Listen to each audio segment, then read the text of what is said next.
Priscilla, bonjour.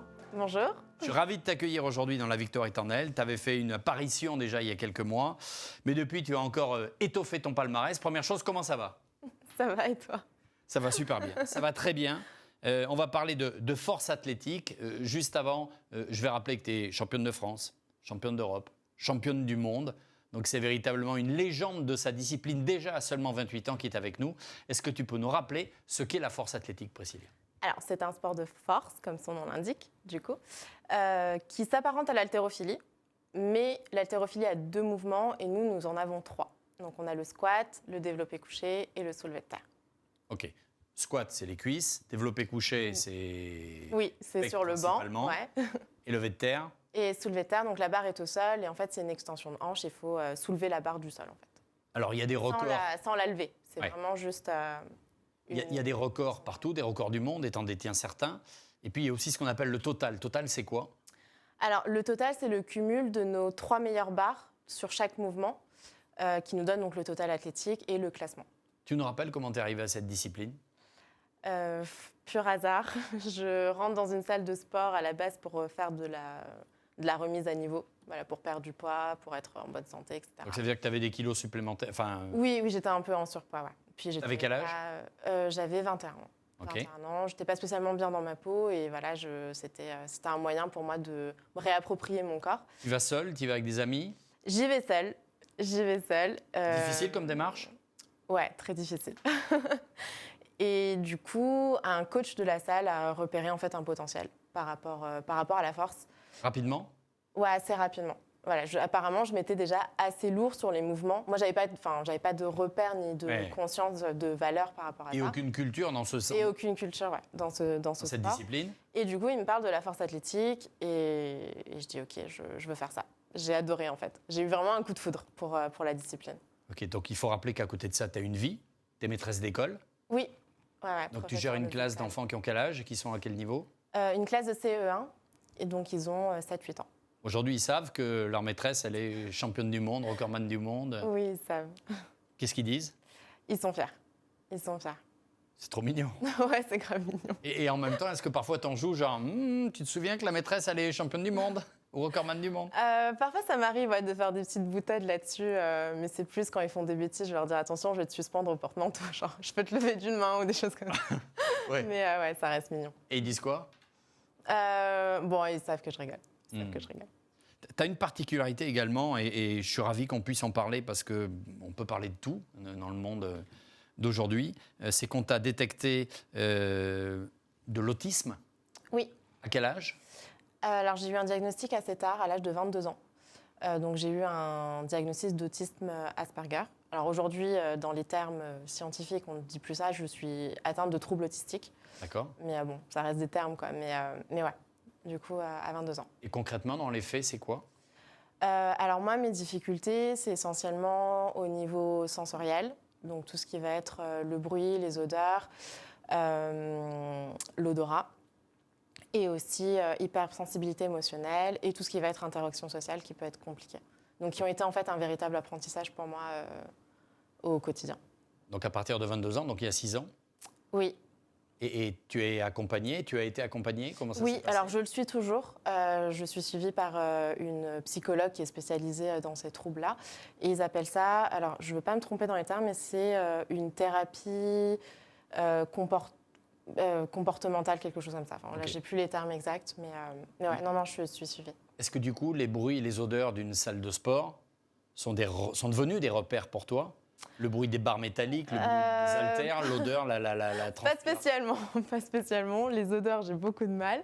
Après, j'ai la chance de m'entraîner dans ma salle de sport, donc ça va. Par contre, le bruit, c'est très, très compliqué. J'ai toujours, par exemple, mes écouteurs en salle. Même si je n'écoute pas de musique, ça me permet juste en fait, d'atténuer le bruit aux alentours et de pouvoir discuter en fait, avec mes camarades, par exemple.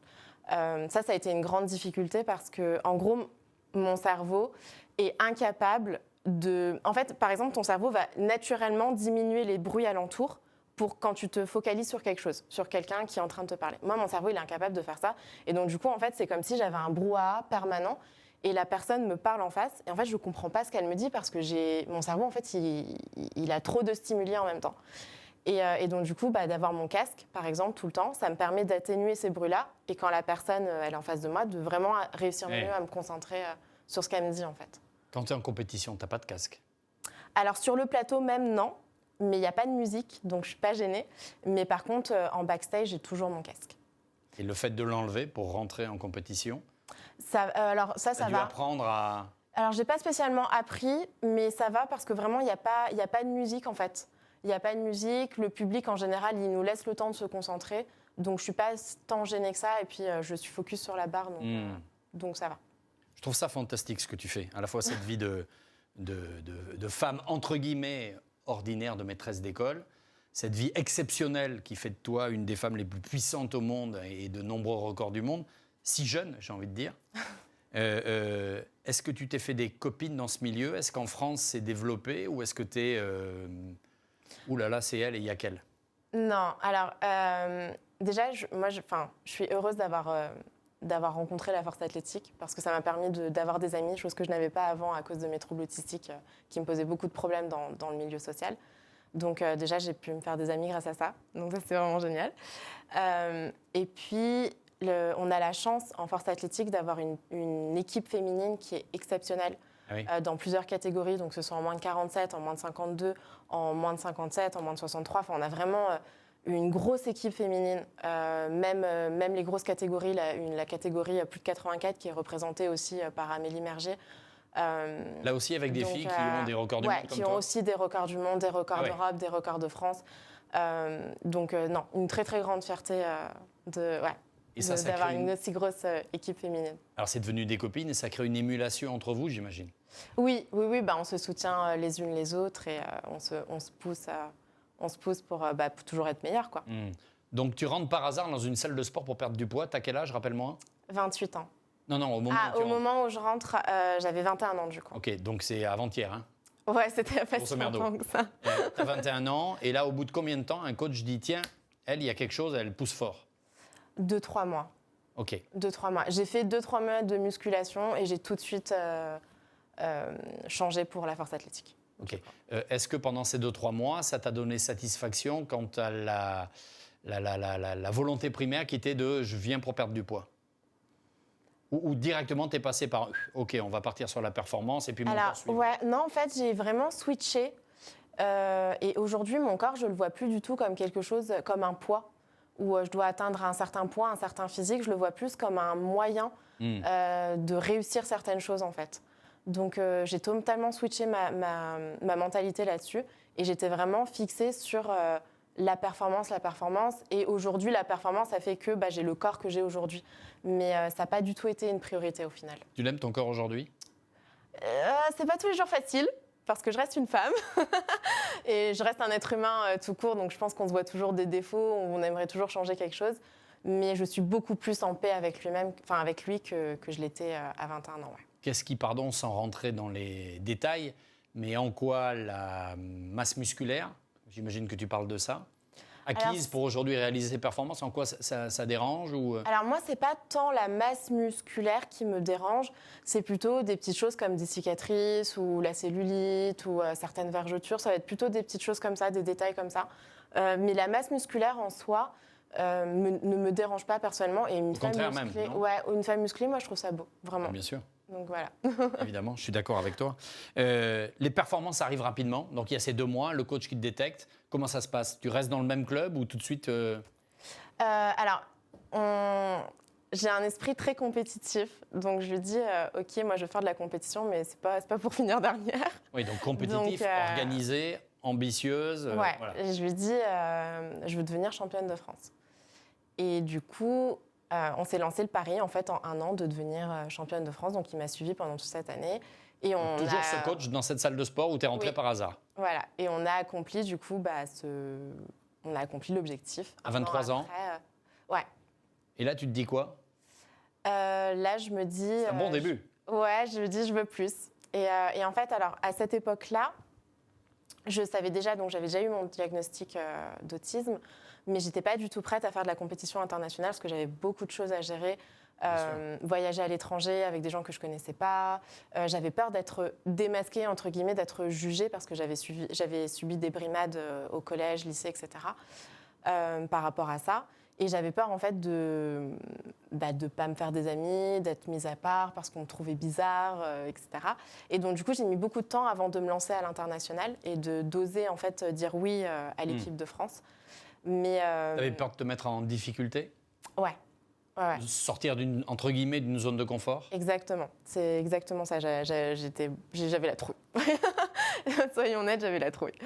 Et donc du coup, quand j'ai commencé à faire, donc j'ai fait deux ou trois championnats de France après que j'ai remportés, et donc j'ai rencontré en fait le staff de l'équipe de France. Ils m'ont dit il faut puis vraiment, l'ambition, voilà. voilà. Puis l'ambition, elle grandit, puis on prend confiance. Et le staff d'équipe de France m'a dit que j'avais ma place. Puis j'ai commencé à les connaître, et donc du coup à être rassurée en fait. Et je me suis dit c'est bon, on passe au cap supérieur, quoi. Est-ce que Priscilla, et tu m'arrêtes si je dis une bêtise, mais est-ce que le plus difficile, c'est pas, dans ton cas, d'ouvrir les portes? J'ai l'impression qu'une fois qu'elles sont ouvertes, Ouais, c'est ça. Je mets beaucoup de temps à ouvrir les portes, c'est exactement ça. Et après, par contre, une fois que je me suis donné un objectif, je me mets à fond dedans. Et je pense que c'est aussi une des forces de l'autisme, c'est qu'on est hyper perfectionniste, on est très minutieux, très dans les détails, et ça peut être un atout dans certaines choses.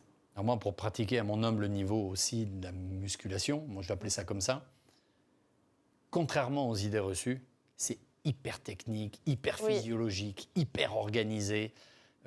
C'est assez fantastique parce qu'on impacte sur notre corps, on en demande plus et ça se fait pas comme ça, quoi. Non, c'est vrai qu'on a beaucoup cette image de la force. Ouais, exactement. Il faut aller en mode gros bourrin et tout, alors qu'en fait, pas du tout. C'est hyper technique, comme tu dis. Et puis c'est vraiment, alors on va parler de nutrition tout à l'heure, mais c'est vraiment du step by step, organisons. Si on le fait pas bien, tu peux ou te blesser ou tu performes pas. Oui, ça peut être une performance, en fait, elle se joue à 1 millimètre près, quoi.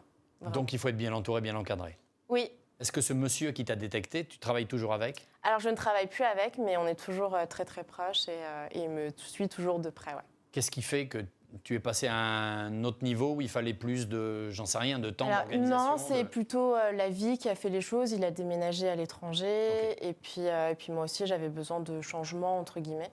Mais il m'a suivi pendant 3 ans. Ça t'a perturbé de changer? Au début, oui. Ça a été très, très compliqué. Toujours pareil. Ouais, très, très compliqué. Celui ou celle qui l'a remplacé? Alors, je suis restée 3 ans aussi avec cette personne. Et là, j'ai rechangé récemment. Oui, mais une fois que tu sais que tu peux changer, voilà, c'est toujours pareil. Principe de l'ouverture de porte. C'est ça. Je voudrais qu'on s'arrête 2 secondes sur tes performances qui sont juste extraordinaires. Tu as le record du monde de squat. Squat, c'est une barre sur l'épaule, on se baisse et c'est les cuisses qui poussent. Oui. En partie, parce qu'évidemment, il n'y a pas que ça. 205,5 kg. Développé couché, tu as un record personnel à 112,5 kg. 112,5 kg allongé sous une barre qu'on pousse. C'est ce qu'on voit à l'image. Incroyable. N'importe quelle personne qui a essayé de lever une barre se rend compte qu'au-delà des 40 kg, ça commence à devenir compliqué. Là, on est à 112. Soulevé de terre, record du monde, 230,5 kg. T'as jamais mal au dos? Non, ça va. Alors, ça peut paraître une mauvaise analyse parce qu'il n'y a pas que le dos, il y a les cuisses, il y a le gainage, il y a les épaules, il y a tout, quoi, hein.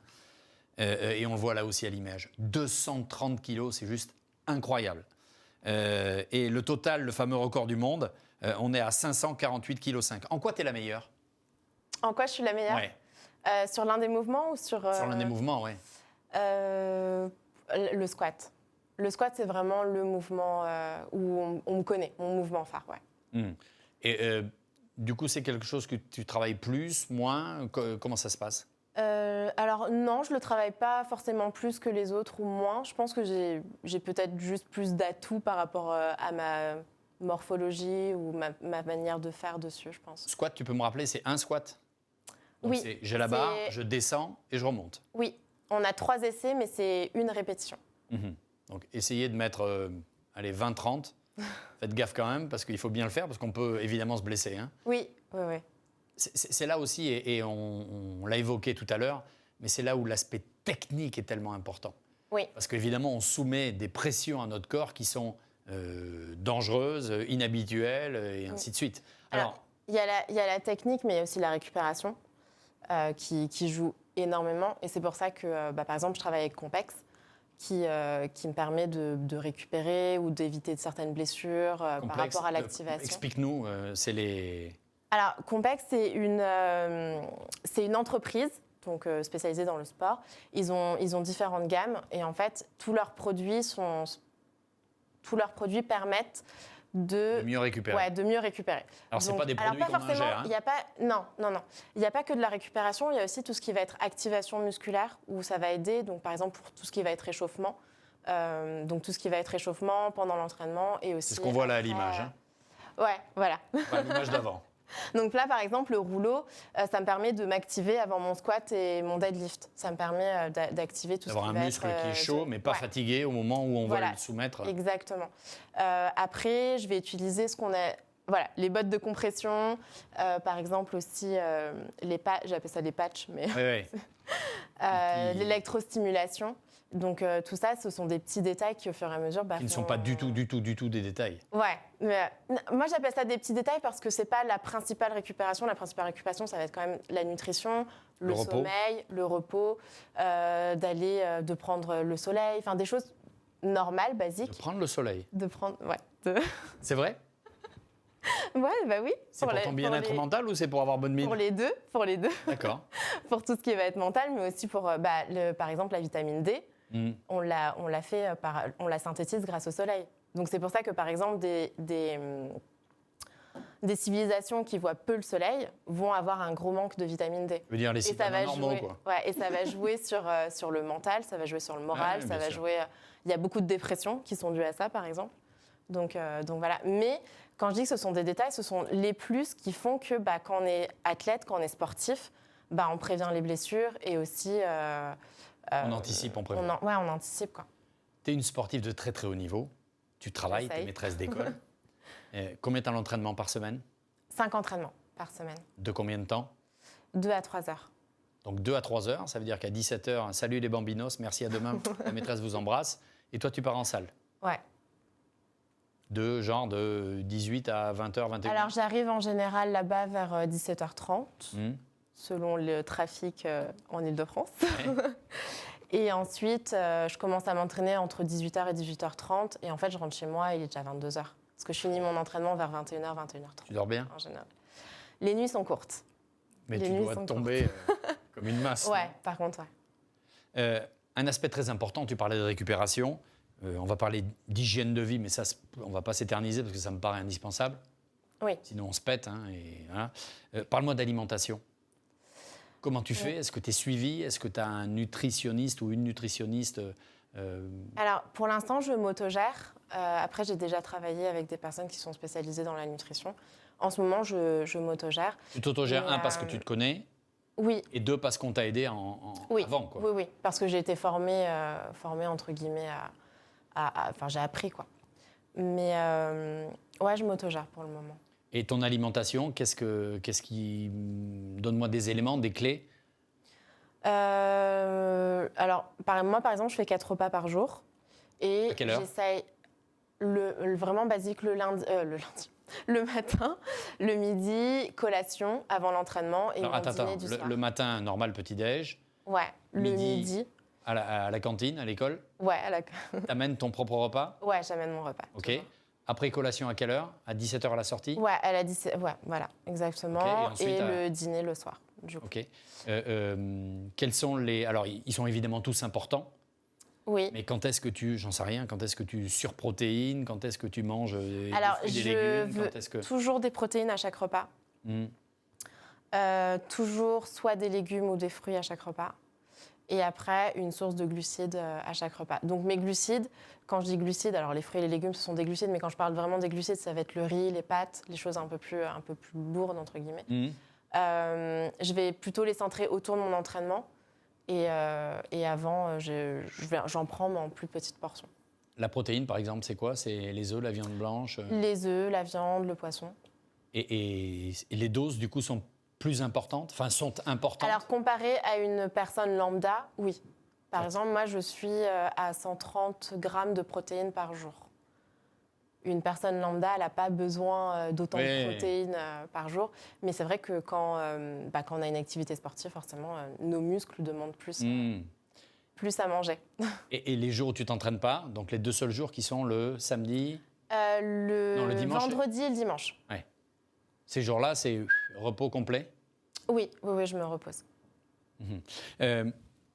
On l'a compris, évidemment, tu vis pas de ça. Non.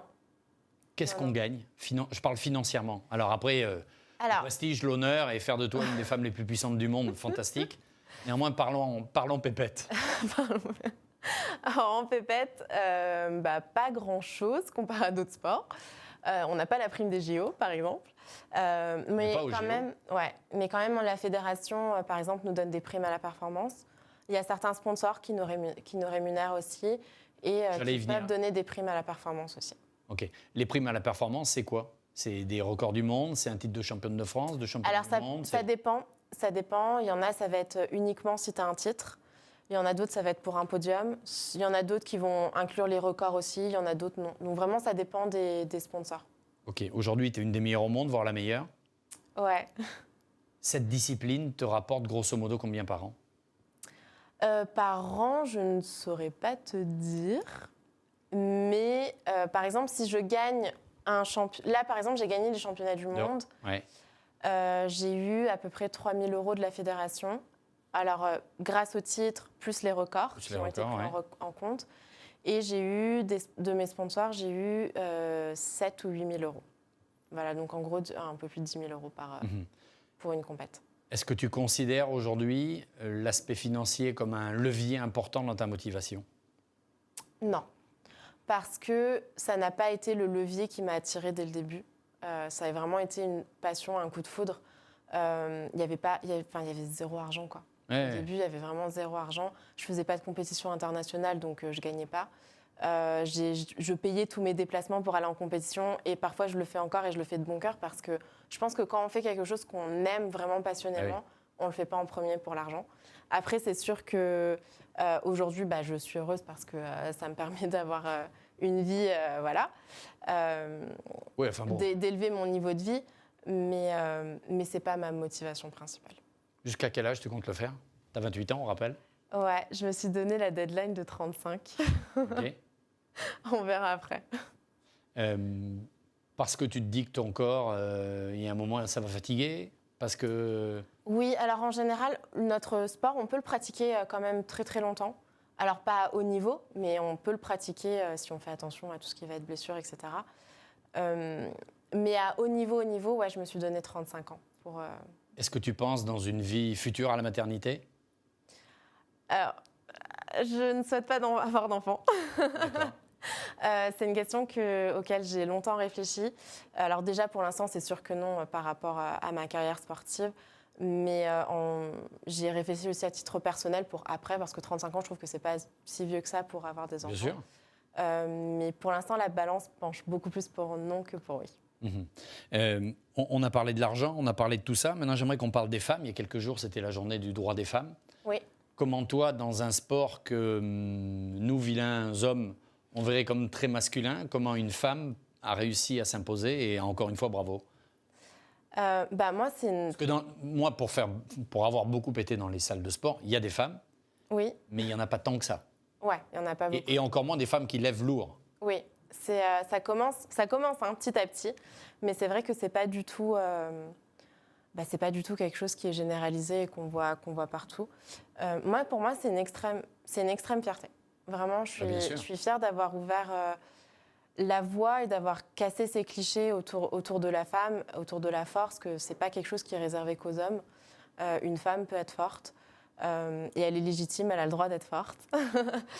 Non, déplaise de femme et ça ou pas d'ailleurs. Très bien, une femme, une mère, avoir une carrière sportive, avoir une carrière professionnelle. Enfin voilà, elle est libre et elle peut faire plein de choses. Elle a plein de potentiel. Et moi, je suis heureuse d'être un exemple pour tout ça, quoi. T'as vu des regards d'hommes qui t'ont dérangé? Alors, moi, ce qui me dérange chez les hommes, ça va être plutôt tout ce qui va être mansplaining. Donc, dans le sens où ils savent toujours mieux que toi. même si c'est toi la professionnelle. Voilà, il faut toujours qu'ils mettent leur petit grain de sel et qu'ils te fassent des réflexions. Après, non, pas tant que ça, sinon. Après, ça va être plutôt sur le dopage. Question récurrente. Allons-y. Souvent, j'ai jamais eu une femme qui m'a dit concrètement, t'es dopée. C'est toujours que des hommes. Et c'est souvent des hommes qui soulèvent moins lourd que moi. Voilà, ils se disent que si je fais plus lourd qu'eux, c'est forcément que je prends des produits. Il y a des contrôles dans ta discipline? Oui. Donc moi, je suis par exemple sur la liste WADA. Donc ça veut dire que j'ai un planning à remplir avec où je suis.